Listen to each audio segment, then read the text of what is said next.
In Operation Crime and Justice, testimony continued today in federal court in the trial of former Tennessee House Speaker Glen Casada and his former chief of staff, Cade Cothren. Both men are accused of bribery, offering kickbacks, and conspiracy to commit money laundering. Fox 17 News' Karen Aguilar is live downtown outside the federal courthouse with what she heard in court today. Karen? Scott, the testimony was intense, but the bombshell revelation was that the defense argues that the Speaker of the House, Cameron Sexton, purposely tipped off the FBI of the alleged corruption. Prosecutors argue that Cothren and Casada are the only ones to blame. Friday morning at the federal courthouse, former Tennessee Speaker of the House Glen Casada and his former aide Cade Cothren rushed past reporters for their criminal case. No cameras or audio recordings are allowed in the federal courtroom.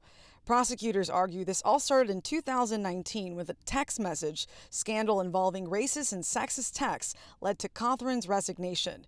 They say Cothren then started a mailer business and Casada used his position to send him business from the state in exchange for kickbacks.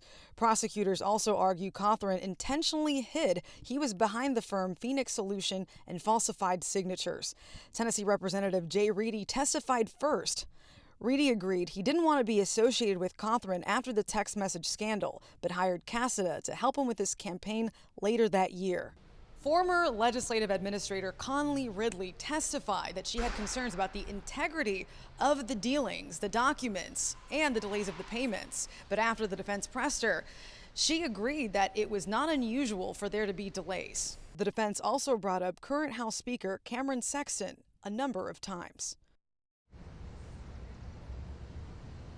Speaker Cameron Sexton was expected to give his testimony today in court, but that was postponed. We'll keep you updated if he does end up testifying on Monday. Reporting live here in Nashville, Karen Aguilar, Fox 17 News, your Code Red station. Karen, before you get away, question. Obviously, a lot of charges on the table. What's the maximum both Casada and Cothren could get if they're convicted on all counts? 20 years, up to 20 years in federal prison for each. Scott? All right, Karen Aguilar live downtown outside the federal courthouse. Thank you.